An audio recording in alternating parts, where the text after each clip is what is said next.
안녕하세요, 백다마TV입니다. 실손보험, 이 보험료 오르는 것 때문에 고민 많이 하시죠? 그래서 오늘은 이 실손보험, 보험료 아끼는 방법 하나를 소개해 드릴까 하는데, 참고로 실손 전환제도를 이야기를 하는 것은 아닙니다. 이거는 예전에도 제가 영상을 올린 적이 있으니까 참고를 하시고, 오늘 해드릴 이야기는 이 실손보험을 중복해서 가입을 하고 있는 경우에 이 실손보험료를 아낄 수 있는 방법이 있어서 그걸 소개해 드릴까 하거든요. 근데 사실 좀 의아하죠. 이 실손보험은 중복가입이 원래 어렵기 때문에 중복가입할 일이 없을 것 같지만, 현실은 무려 150만 명이 여전히 이 실손보험에 중복해서 가입을 하고 있습니다. 그래서 어떤 경우냐면은, 일단 첫 번째는 이렇게 개인 실손보험이랑 단체 실손보험을 같이 갖고 있는 경우가 많아요. 이런 경우는 보통 취업을 했을 때 회사에서 이 실손보험을 복지 차원에서 단체 보험을 가입을 해주는 경우거든요. 이런 경우 내 돈이 추가로 나가는 경우는 거의 드물지만, 어쨌든 비용 낭비죠. 이 실손보험이 2개 있다라고 해서 병원비가 2배로 보상이 나오는 건 아니기 때문입니다. 하지만 또 다른 사례는 회사에서 의료비 혜택을 보험을 통해서 해주지 않고 회사에서 직접 돈으로 해주는 경우도 있어요. 특히 S전자 이런 회사 같은 경우에는 단체 보험이 아닌 회사에서 자체적으로 이제 의료비를 지원을 해주는데, 돈 많은 회사니까 가능한 것 같아요. 근데 이런 경우에도 회사에서 의료비를 거의 100% 보존을 해주지만, 이게 또 개인 입장에서는 불안하거든요. 왜냐면은 이게 또 언제 잘릴지, 또 언제 이직할지 알 수가 없잖아요. 그러다 보니까 또 개인 실손보험을 꾸준히 갖고 갈 수밖에 없습니다, 현실적으로. 하지만 그래도 이런 경우에는 의료비가 발생이 됐을 때 실손보험에서도 청구해서 받을 수도 있고, 또 회사에서 청구해서 받을 수가 있기 때문에 어쨌든 2배로 혜택을 볼 수 있기는 합니다. 그래서 이런 경우에는 그래도 어떤 의료 혜택 측면에서는 좀 가장 유리한 경우인 것 같고, 그리고 세 번째는 단체 실손 의료비만 갖고 있는 경우, 이런 경우 사실 그렇게 많지는 않아요. 보통은 취업하기 전에 실비가 없다가 취업하고 나서 회사에서 단체 실비를 이제 가입을 해주는 경우인데, 이런 경우에도 대부분의 사람들은 개인 실손 의료비를 추가로 가입을 합니다. 왜냐하면 앞선 사례와 똑같아요. 이 회사에서 내가 영원히 있을 수는 없기 때문에 언젠간 퇴직과 이직을 대비해서 개인 실손 의료비를 추가로 가입을 하는 거죠. 하지만 이런 경우에는 첫 번째 케이스와 마찬가지로 비용 낭비가 될 수밖에 없죠. 자, 먼저 개인 실손 의료비 정지 제도에 대해서 알려드리도록 하겠습니다. 이 제도는 개인 실손보험과 단체 실손보험이 있을 때 이 개인 실손 의료비를 정지할 수 있는 제도예요. 정지해 놓은 상태에서는 이 단체 실손보험에서 의료비 혜택을 받다가 퇴직 이후에는 정지해 놨던 이 개인 실손 의료비를 다시 재개를 하는 거죠. 하지만 이게 이 제도는 있었는데 또 많은 분들이 이 제도를 잘 활용하지는 않았어요. 일단 그 이유는, 첫 번째는 나중에 멈춘 이 개인 실손 의료비를 재개했을 때, 멈췄을 때 당시의 실손 의료비로 재개를 할 수 있는 게 아니고, 그 당시, 그러니까 10년 20년이 지났을 때 그 당시에 재개 시점에 판매하는 실손 의료비로 재개를 할 수가 있었습니다. 그때에 실손 의료비로 적용을 해주기 때문에 이 가입자들이 좀 망설였던 부분이 있죠. 그리고 또 두 번째는, 이게 퇴직 이후에 한 달 이내에 개인 실손 의료비를 살려야 되거든요.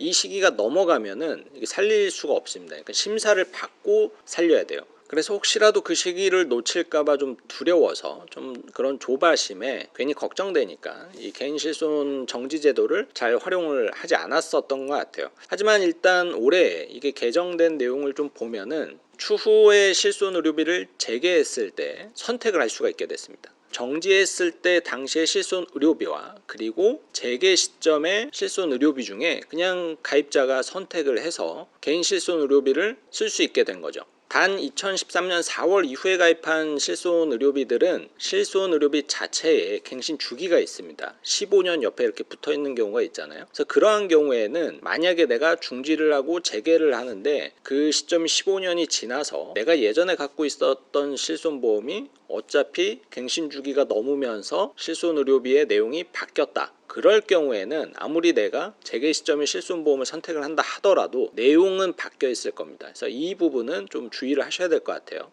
그리고 두 번째는 이 단체 실손보험도 이제는 좀 쉽게 정지를 할 수가 있습니다. 그래서 기존에는 이게 회사를 통해서 신청하고 이래야 돼서 좀 복잡하기도 했었지만 이제는 개인이 단체보험 실손을 정지를 요청을 할 수가 있게 되었고, 그리고 정지 요청 이후에 환급금도 개인에게 지급받을 수 있게끔 법 제도가 변경이 되었습니다. 네, 이렇게 이 실손보험 정지 제도가 조금 그래도 업그레이드가 돼서 올해부터는 이 정지 제도를 활용하시는 분들이 그래도 과거보다는 좀 많아질 것 같다라는 생각이 들고요. 이런 제도를 활용하셔가지고 내가 중복해서 실손보험을 두 가지를 갖고 있다라면은 이번 기회에 보험료를 아낄 수 있는 방법으로 이 제도를 활용하시면은 좋을 것 같습니다. 그리고 두 번째는 단체 실손보험의 전환 제도입니다. 이 제도는 뭐냐면은 단체 실손보험만 갖고 있다가 퇴직했을 때, 그러면은 아주 예전에는 다시 실손보험을 가입을 했었어야 됐거든요. 근데 실손보험이 5, 60대가 되면은 사실 가입하기가 굉장히 어렵습니다. 과거에 치료 이력이 있을 가능성이 굉장히 높고 만성질환 이런 걸로 약을 먹을 수 있기 때문에 실손보험 가입이 좀 어렵죠. 그래서 이 전환제도는 단체보험을 개인보험으로 바꿔주는 제도예요. 하지만 이 제도는 약간은 좀 현실성이 좀 떨어지는 게 좀 아쉬운 게 뭐냐면은 전환 이전에 최근 5년 이력을 봅니다. 그래서 직전 5년 동안 보험금 청구가 200만 원 이하여야 되고 10대 중대질병 진단 이력이 없어야지만이 이 개인 실손 의료비로 전환을 해줘요. 그리고 단체 실손보험도 일단 5년 이상 유지를 한 상태여야 되고요. 그러다 보니까 이게 5년 동안 200만 원 이상 의료비를 쓰지 않아야 된다라는 이 조건, 이것 때문에 사실 좀 많이 불안하죠. 왜냐면은 퇴직할 쯤 되면 나이가 50, 60 이렇게 되는데 과연 5년 동안 200만 원 이상의 의료비를 안 쓸 수 있을 것인가, 그리고 또 중간에 내가 중대한 질병이라도 걸렸을 경우 이런 것도 또 생각을 안 할 수가 없고, 그래서 이게 불안하다 보니까 사실은 이 제도는 약간 좀 유명무실하죠. 그래서 보통은 단체 실비가 있어도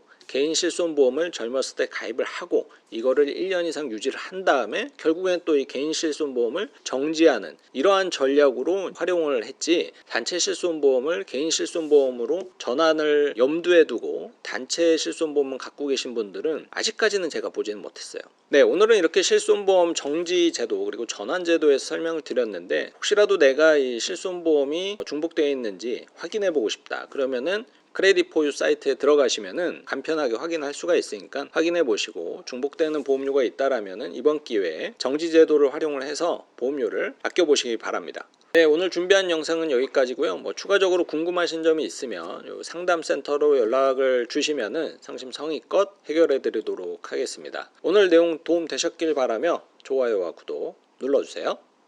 본 광고는 광고 심의 기준을 준수하였으며 유효기간은 심의일로부터 1년입니다.